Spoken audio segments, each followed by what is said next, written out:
Good morning. Ngasigi video yung minarasi ma'am. Ado ngasi se August ki kunmari ko tang kunmari sabun sen numit ado sabun sen se akhoi na color haragadi ma'am so hena khangbira mani ko yellow gumba se season abi ko yari ngai sabun sen numit sa ado ko first akhoi gi card message yeng se duga timing kitang yeng minarasi ko 1 2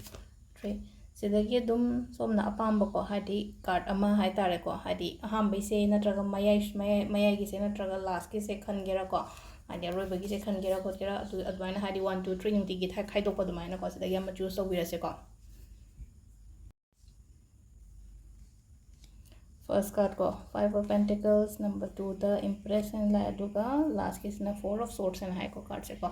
5 of Pentacles like say hi tare ko hadi financial issues kumba leiba do hojik sai tare ko pesa nushagi problem leiba ko pa dumaina hai tare ko hadi debt kumba leiba ko pa dumaina khara leiba oina oi ko ado sum ngasi se yamna sum akoi gi sale gi maramda oiraga hadi sum matha saba ko pa leire na khala se ko hadi mating lobam leiraga di ko hadi hayo ba ai do sum hangoi da na ko koina sometimes hadi mingon da mating lo mating hangba matam da ado hadi tangai phatraga di hangon hai ko sida ko hadi aina thajaba mi ma da hai tar mating gumba kai gumba do maina keno to wi ba hai tare ko ani shubagi sinna ko impress ka lai ko impress phai ko positive sign oina lei ko ngasi yoina hai tare ko phaba lakpa mahai chaba gumba hai tare ko hange sum aina ga keno ma tawra leira hadi poto return lakpa gumba hai tare ko profit lakpa gumba ko pa dumaina oina oi ko ahum so basina mo 4 of sort ko 4 of sort se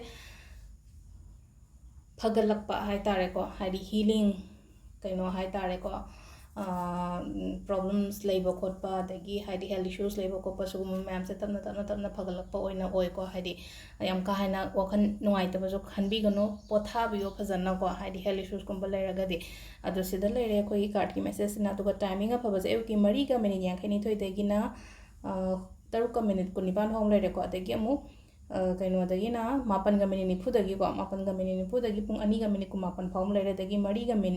minute manga dagi na nungdang gi pung 9 minute kumapan phom leire dagi 13 minute 13 dagi na 12 minute nifu ma thoi phom leire ko aduga nongalam dagi hai tar ko sidana pung 2 ga minute 3 dagi na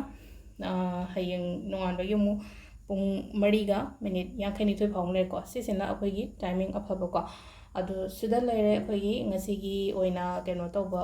akhoi gi card ki message ko adu Thursday gi ritual na hangai sum tobo khopa mayam do hai tare ko amu marakta videos gumba yengi da bokot ki do hadi kawraga di hadi dum follow to bi bai ko aina ha hadi Thursday gumba hadi ko lu bi ko bi ba yade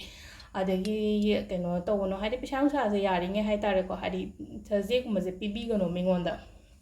keno tawbada hai tare ko pi gano pot leiba khot paduna adum bana makhala ma oigrena ko natabida hai tare ko paisa oina pithopado hai tare ko hadi pot leiba di engonda pot changa ini na ko adum badi kemta problem lekte ko aduga hadi mingonda thangba khotpa leina ko adum bagi hadi paisa anga ta pithopo oi tara gadi Thursday se katang avoid to biwa hadi poti leida badi ade chada badi ade ko adun hadi Thursday paisa pithopa yade ai adu tara gadi ai horen yang thoni ai le ko adu dona hadi adum bagi di kem problem lekte ko pot leiba khotpa keno to engonda return ama lakpagi di natabida hadi sengang oina pithok taba hai tare ko